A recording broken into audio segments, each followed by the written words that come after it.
Welcome to Bonn Park. I'm Sara Geidlinger. And I'm Marshall Ward.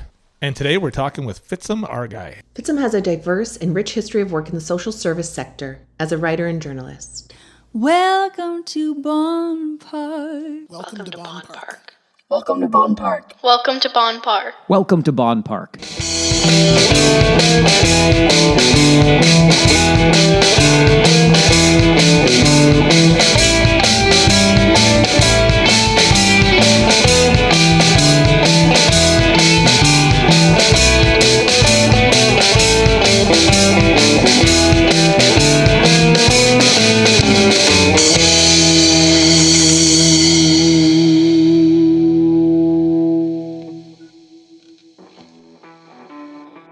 So what's a call to action? This is that thing on the podcast where we record, like, please come follow us, subscribe, come check out all the cool things that we're doing. And we're actually doing some really cool things. Yeah, we sure are. Are you going to sing, Marshall? Nope, you are. That was fun for a while, but now we're going back to this. On with the show. This is it. Fitsum Areguy, thank you so much for joining us today. Thanks for having me. We're very excited to talk to you. I first came across your name when I actually came across Inside Waterloo. I had seen the article, Nigel Gordite, maybe. I had seen an article in Inside Waterloo that was like, give me shelter. Oh yeah, it was like, Nigel's article was give me shelter, give me empathy. And this was about the downtown Kitchener encampments that were destructed, destroyed, demolished in a terrible, dehumanizing way. And when I was looking online to find some more information, as I had just seen it as a blip, probably on social media, I read his article and it was incredibly moving. And I thought, oh, wow, what is Inside Waterloo? Started digging into that and reached out to Tennille, I believe, and said, can somebody from Inside Waterloo come and talk to us? We would love to hear more about what you do in our community. And that's when you and I got connected. And then I realized you're up to a whole bunch of stuff. Then I found TEXTILE KW, and man, is this ever like a rich collective of not just writing, but workshops and art and visuals and recordings and all kinds of stuff in our community.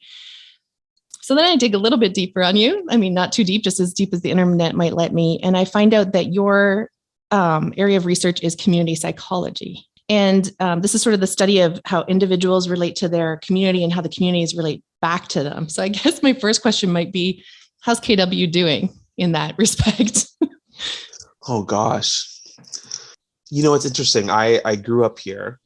And so I think a lot about how I'm shaped by this place, and also how I shape the places that I'm in.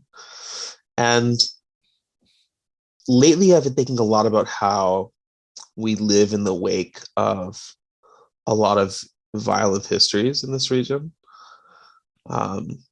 You know, there's a history of Mennonite settlers who've come here and displaced Indigenous peoples and made it hard for Black settlers to live here. And those mythologies sort of carry forward into present day, in the whole rhetoric of, you know, building innovative cities and,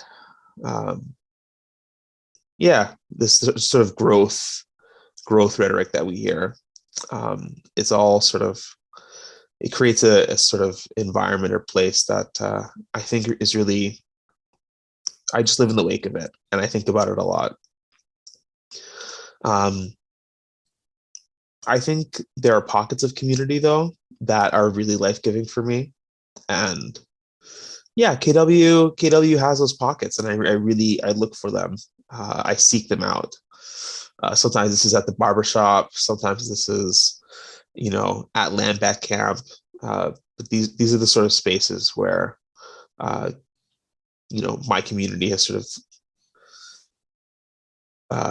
of formed and become these like wellsprings of energy. You have to go looking for that community though, eh? Like, I mean, it's not hard to move through your teens and 20s and 30s in a place like Waterloo Region and not be thinking about these things and not looking for a sense of community and belonging, right? Yeah. I mean, it's, having grown up here, it's like, it's not easy to find those communities. I had to seek them out. I had to intentionally carve out those spaces and places. But now that I found them, I mean, they're really formative and, as I said, life giving. Yeah, KW is an interesting place to live. It's funny. I'm actually thinking about moving. Uh, this is something that I've been sort of dealing with my partner and I. We can't afford to live here, so it's interesting being pushed out of the place where you grew up. It's like this is the reality for so many people. It's not just us. Yeah.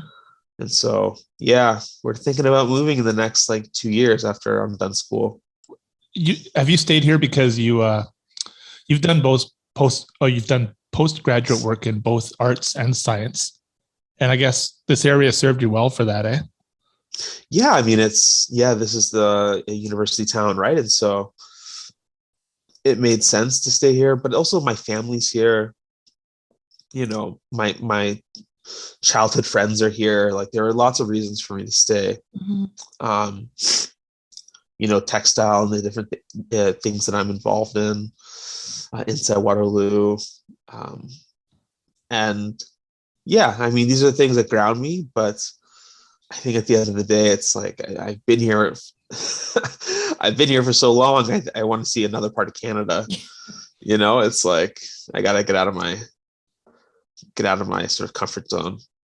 I think that's especially after the last few years, that we've had something everybody can relate to. But when it's a question of being able to afford to live in the place where you grew up, I think that's a whole bigger story. I was also reading some of the Exposure Project through Textile KW. And of course, I realize your story is very different than some of these stories, but there was a common running theme in the stories told by the people in the Exposure Project that was, here's what I have, here are my resources, and I can't even make it work here. I can't live here. I can't afford a room and also food at the same time. And it's something that people love to ignore. Everyone loves to laugh about and poke fun at the rising prices of homes in our community. Like, wow, it's unbelievable. Isn't that shocking? Can you believe it? Can you believe my parents' house sold for that? Or this place down the street is $1 million, whatever that might be. And it's so distant for a lot of people, where renting a room or getting an apartment or even just getting some kind of housing is such a struggle for others. Yeah. Yeah, no, I mean, it's our reality. It's reality for so many people that I know. It's tough not being able to feasibly see how we could live here unless things change dramatically for us. But and it's sad too. Like, I was talking to someone named Susan Cadell. She's a researcher at the University of Waterloo, and she has this amazing project called the Tattoo Project, where she interviews and takes pictures of people's tattoos. Oh yeah, I've seen this. Yeah, and it's all about like tattoos that are sort of there for grieving or for remembering. And I really, when I heard about this project, I was like, oh, I want to get a tattoo for this project. Like, I want to get a tattoo that commemorates or helps me grieve this place that I'm like sort of dealing with leaving, if that makes sense. Yeah. And she said it did. So I got to figure out what kind of tattoo I could get that helps me grieve this place. I'm not sure what that'll be. Maybe something with maps. Yeah. A lot of our local like iconic symbols aren't very like cool, So you'd have to probably dig a little deep there. I know that you were involved in a creative project with the Schneider building. Yes. Right. Oh, so yes. Something with that could maybe be cool. I don't know if a brick building is cool, but maybe something with that idea. Yeah. Thank you for so you found that. I did. That was a great essay. I really enjoyed writing that. Do you want to tell us a bit about it? Oh, sorry to speak over you. No, yeah, for sure. I love that essay. It's one of my favorite essays that I've written. It's short, but I think it's impactful. I live not far from the Schneider's factory, and so just driving by it and walking by it, I could see how it was changing, how it was being deconstructed and demolished. And there was a moment where I realized I wanted to capture like the in-between of these buildings. Like I could still see structures that were intact, but it hadn't yet fully been demolished. So I wanted that in-between state. And so I contacted a photographer who owns like a medium format camera, because I knew I wanted a medium format camera to capture these pictures. And we got up really early in the morning and got these shots of the building. And I really think that I captured something important. It's this piece of history, this sort of monument to the city's industrial sort of past and history. And I felt like the just deconstruction of it sort of represented something hopeful or new, like what could take its place, what could be different in the space that this factory took up. But yeah, and then use those photos to sort of talk about my experiences of moving through the University of Guelph, and then also through town here. But yeah, thanks for finding that. I love working with photos and visual media. I actually really want to do more of that sort of pairing of writing and art in very intentional ways. You talk about the craft of writing. I'm always interested. I write myself for publications, and I'm always interested in hearing other people's approaches to how they sit down and put a feature story together, or maybe it's a column or an opinion piece. And can you take us through that, where it begins and how you get to the end? Yeah. I mean, everyone's process is very different. I tend to take a very like action-oriented approach to writing. Like if there's an issue that I find really pressing, then I want to write about it. That's something that I'm trying to change. I want to just write for the love of writing. I want to be able to write creative nonfiction or, short fiction just because I want to, not because there's a pressing need. But most of my writing has been in response to some issue, or to critique, or to sort of break down something that's happening, or investigate something that's happening. And so I think that comes from my embeddedness in sort of, critical action and activism. I see myself as very much a critic in a lot of ways. I'm sort of leaning into that because I used to think, oh man, I critique people way too much. But no, I'm just a critic, and that's okay. People can be critics. Oh, I love that change process where instead of attacking yourself, you're, like you said, leaning into it. I think that's fantastic. Yeah, I'm leaning into it. Yeah. But yeah, and so I start with an issue, and then I think, okay, what sort of angle can I take to address this issue? I was really concerned with things that were happening in Ethiopia around the war of Tigray.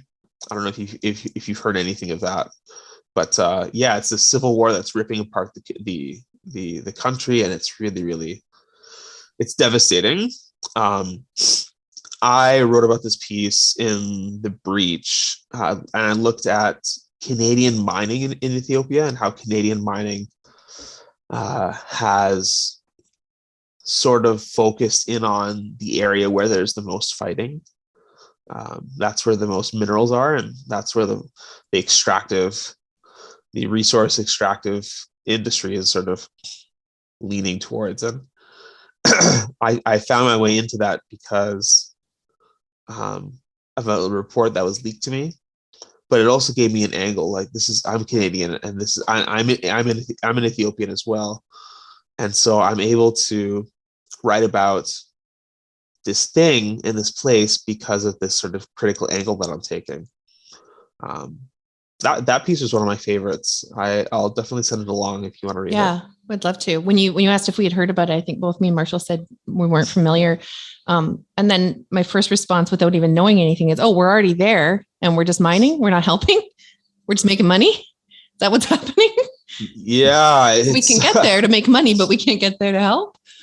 Canada has not said anything really strongly about the war. They want to protect their interests and investments in the region. And so, the war is reaching sort of a final brutal end. We'll see. It probably will still stretch out well into the next few months. But yeah, Trudeau has been very silent about this war, and so some people speculate that this is because Canada is deeply invested in mining, it makes sense. Canada is implicated in 75% of all mining exploits around the world. Canada is a huge mining country, and so I loved learning more about mining through writing this piece. That's another thing about approaching my writing. I take a very strong research approach, where I'm like, okay, if this is the thing I'm writing about, I'm going to research this heavily. And so that's what I did for this mining piece. And I left the wiser. Isn't it interesting that we are familiar with the wars that people want to show to us? And I had not heard of the one that you're speaking of. Yeah, that seems to be the case. Mm-hmm. There were airstrikes. Sorry. No, Sorry. Go ahead. I was going to say, I'm also really disappointed when I find out so late about something I was listening to somebody talk on the Weather Channel, and they said how all that stuff that goes out in space from various countries, when it comes back in, they try to always get it and aim it for the certain part of the Atlantic Ocean, somewhere between Australia and South America. It's the deepest part of the ocean. And they can almost get it right to the exact target where they want to get it. And this is where all this junk comes out of space and is sent. And I realized, I think I always had this idea that the ocean floor was the one place that humans hadn't completely kind of ruined yet.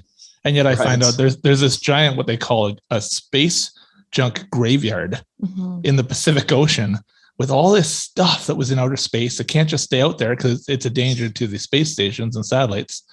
And anyways, I felt so disappointed that this has been going on for ages. And only now did I hear about it. Oh my gosh, they're even ruining the deepest parts of the ocean, Maybe worry about some surface problems. I keep talking over you. I'm so sorry. Well, it's okay. We were speaking to mosaic artist Julie Sperling a couple months ago, and one of her pieces is centered around a Spam can or label found in Marianas Trench. Yeah, right. Which we were how did that even last so long to get there? Well, maybe we should be focusing a little more on what's happening here on the surface. Well, what got me thinking about this was how Fitsum talked about trying to capture that Schneider's building, and how we can have something on the surface like that and it can be demolished and really leave no trace at all, right? Just like our Labatt's brewery within no time just was demolished and doesn't leave a trace, right? But there's all sorts of things that do leave traces because they've been put somewhere kind of out of reach, right? Yeah. No, the space junk graveyard, it's really upsetting to hear. Yeah. There's always something new, some environmental injustice. It's really has a sort of desensitizing effect, I find. The real it feels so hopeless sometimes. There's so many things that you keep learning about where it's wow, corporations are just going to keep doing what they do.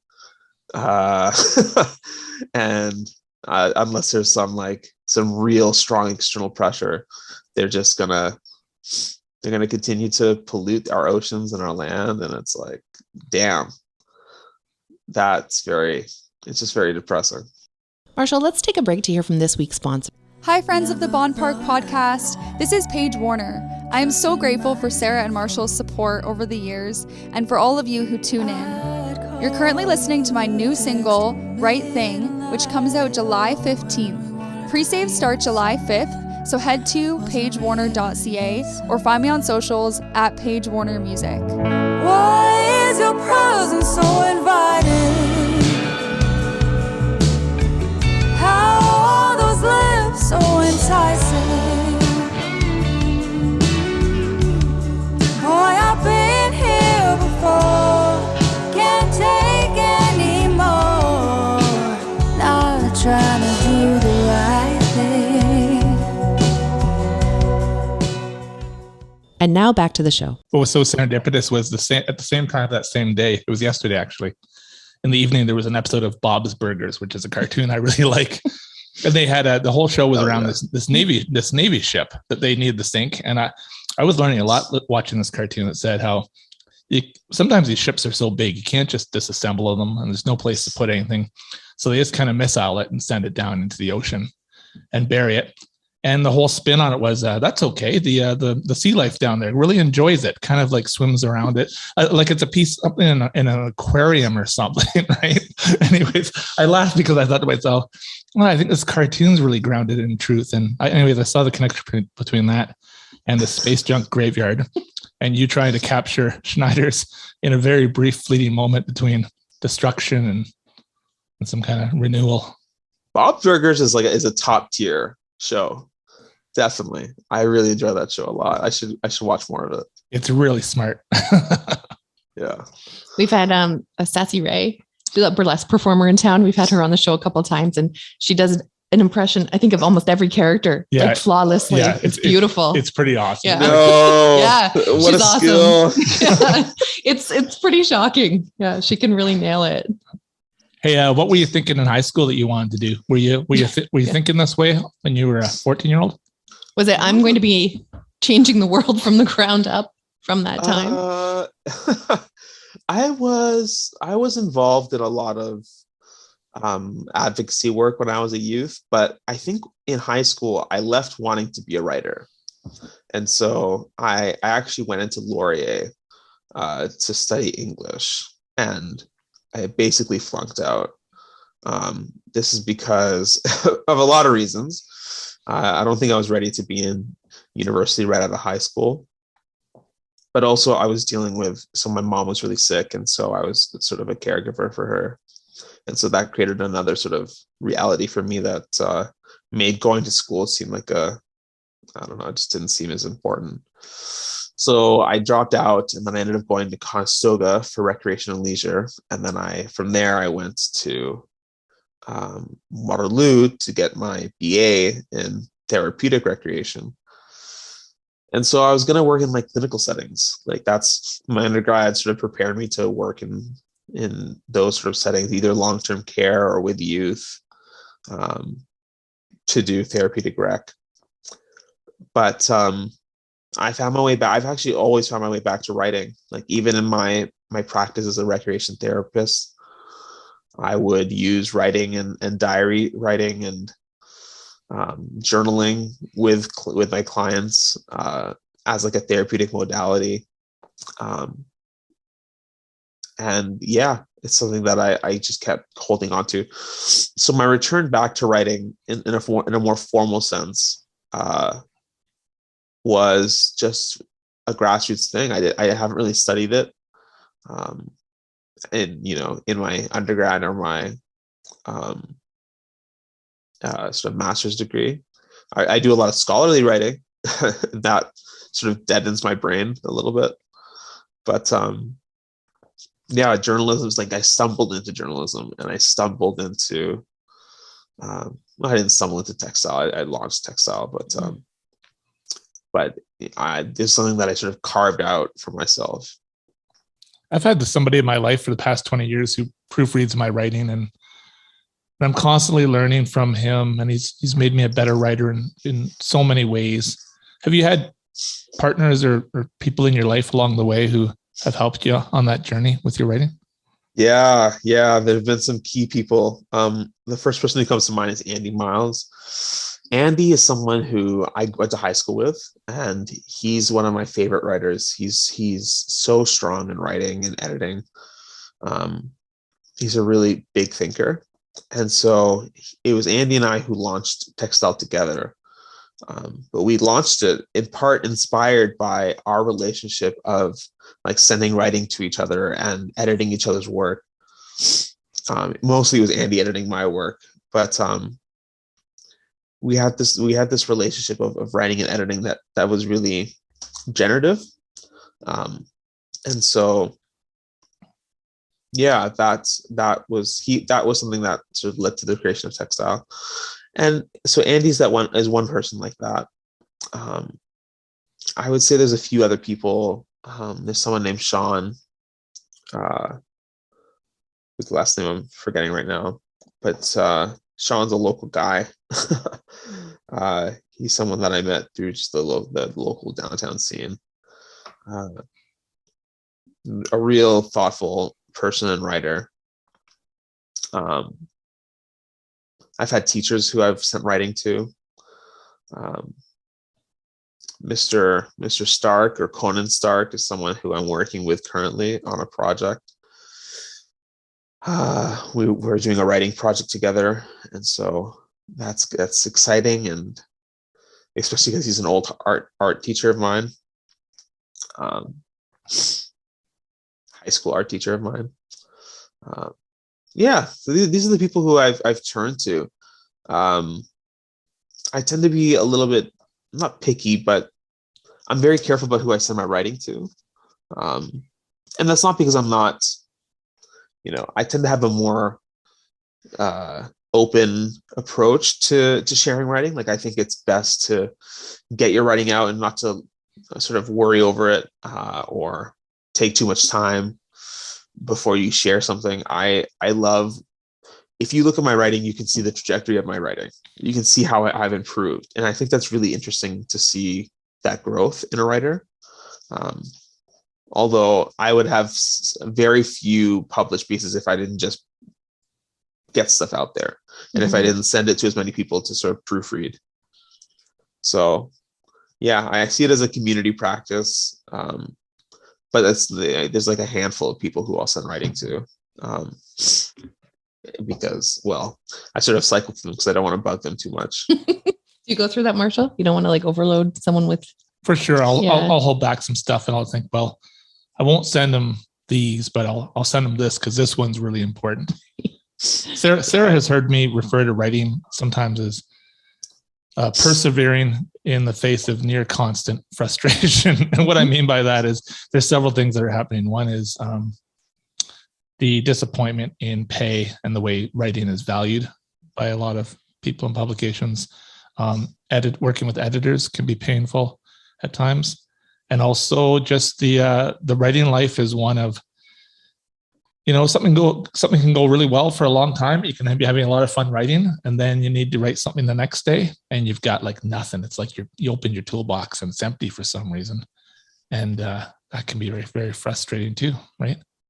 Yeah, absolutely. That writer's block is debilitating. I hear you on your note about pay.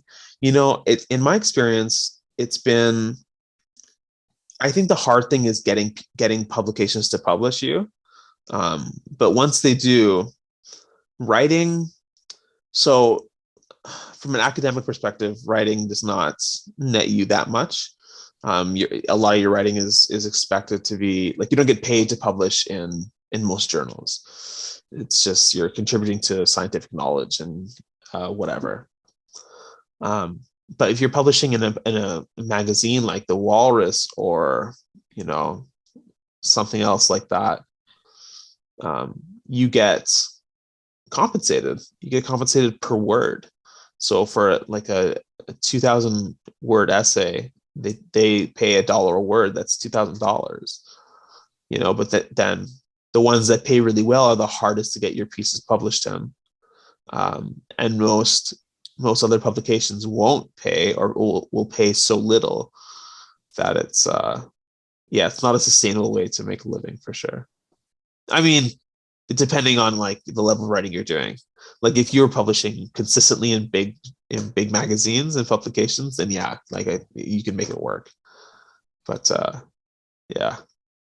This is going to sound like I'm trying to sway you to stay in the area, but don't you find that the greatest rewards though have come from kicking around in the same town for all this time, running the same people? You must see the fruits of your labor. They happen sometimes 5 and 10 years after you've been introduced to somebody or working on something. And that's where the real magic happens, doesn't it? When you've been walking the same ground, the same sidewalks, the same paths, making those connections over the years. And then suddenly just somehow the planets line up for you.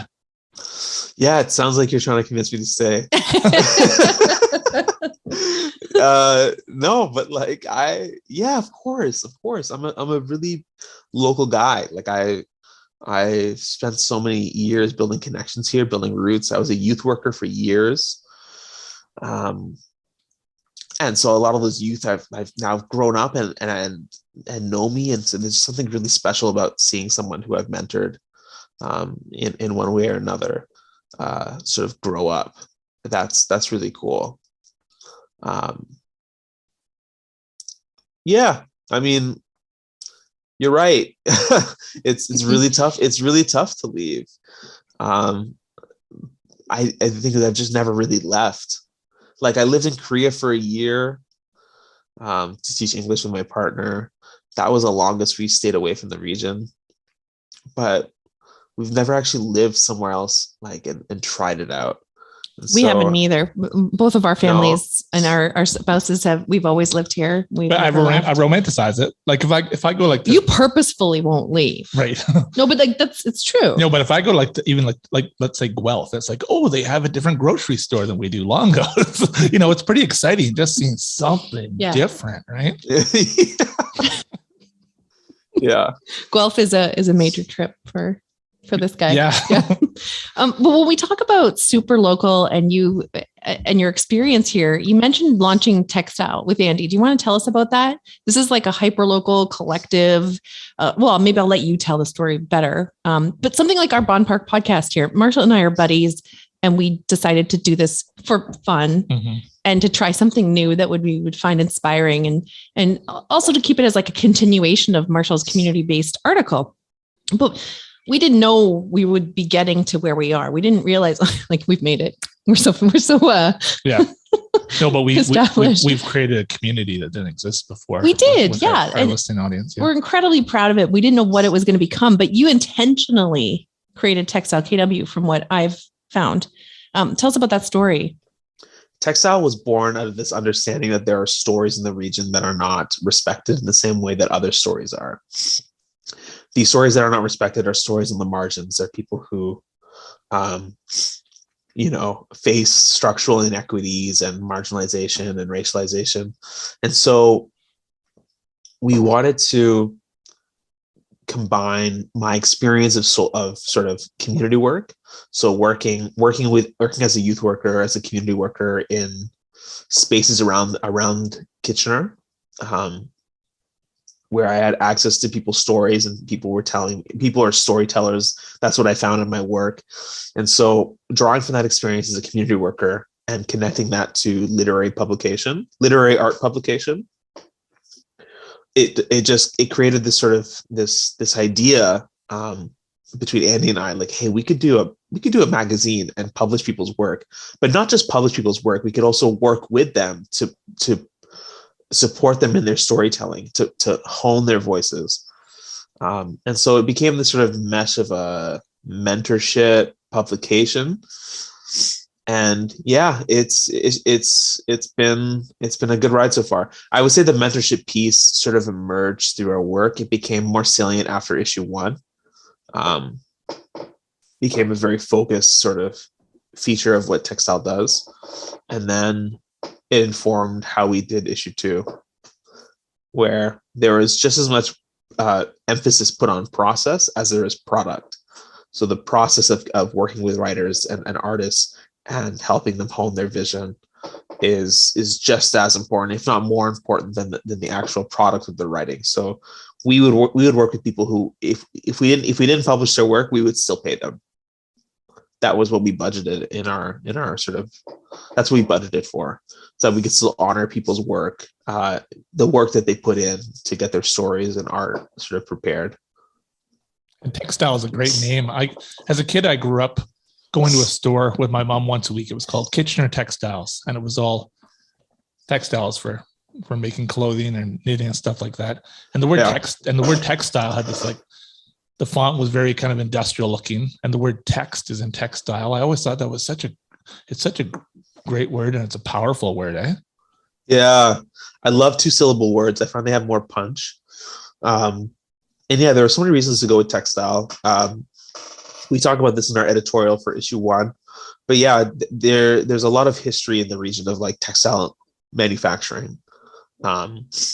And we think about the globalization of like markets and how now textile manufacturing happens in other countries. It doesn't really happen here, not in the same way that it used to. And so we reflect on that sort of history of the region, but also draw in like, there are Indigenous communities who have woven in histories and have spun fabrics, through tales and stories, and cultural practices. And so that was something that we were really intentional about, also to say there are other ways to weave a tapestry using textiles. And it's not just this industrial way. So yeah, it works on a lot of levels. We've had good feedback on the name that we chose. We almost called it gaggle. I prefer textile KW, but what was gaggle? Gaggle is like, oh God. So we were inspired by another publication called, what are they called? Oh my gosh, I'm blanking on the name of the magazine. But anyways, it was a magazine that sort of used the name for, it was named after a group of bees. Like geese. And so we thought like, yeah, we wanted like geese. Like geese are so sort of iconic in the region, especially Waterloo. And the parks. And so yeah, we really wanted to. We were like, maybe we should call our magazine Gaggle. So there was a moment where we almost went with Gaggle. Well, now that I understand it, I think it's cool. Textile is pretty punchy, like you said, to the two syllable and the text and everything. Yeah. Sorry, that was so funny. Did you want to wrap? Yeah. Yeah. Okay. I was going to ask if you could reflect on this life you've made for yourself. Right away, when I realized you pursued both an arts and science education, I thought, wow, that's amazing. And you've got college education there as well. But as you were saying, writing seemed to be this running thread from the end of high school all the way to now. You must feel very proud and kind of satiated with the work you've managed to do all these years. And you've got a lot more ahead, I guess, eh? I should feel proud. I find that I can get like what I've been able to do and what I've been able to carve out for myself has been really, really, it has been really great. And there's been such great feedback from folks, and I know that it's had a positive impact on a lot of people. But I think there is so much more that I could be doing, and so much more to do to get to a place where it's sustainable for me and for my communities, and the communities that I work with. And so, yeah, I really want to keep this up. I want to keep going. I want to continue to do this work, but it's like, at some point it's got to be like, I know entrepreneurs always sort of face this struggle and of like, okay, how do we make this sustainable, and how do we make ends meet through this work? And so, how do you make people care?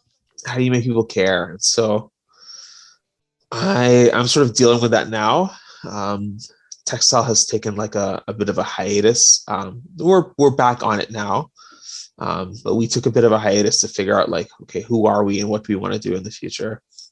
And so we're starting to emerge out of that hiatus and think about that a little bit more.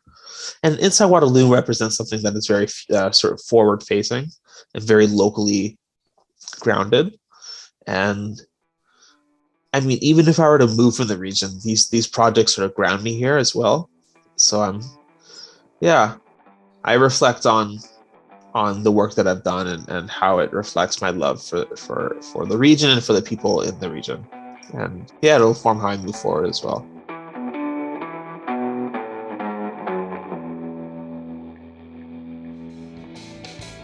Bonn Park is made possible with the support of the Kitchener Public Library and the Kitchener-Waterloo Community Foundation. Our show is produced by Sara Geidlinger and Marshall Ward, with audio engineering by Sara Geidlinger. Bonn Park's original music is by Alan Lung.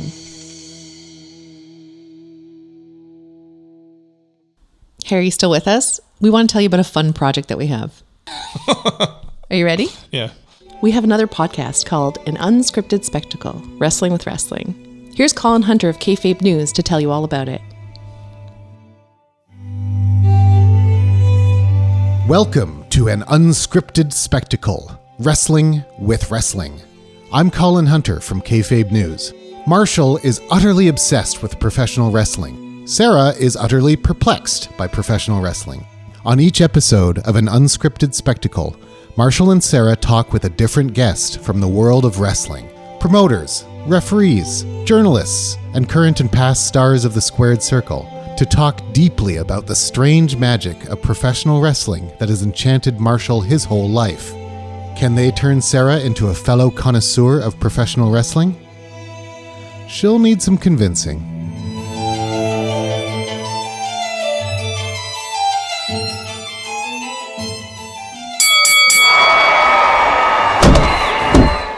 I find out who Jimmy Corderas is. Who the heck are you? Oh, well, that's a good question.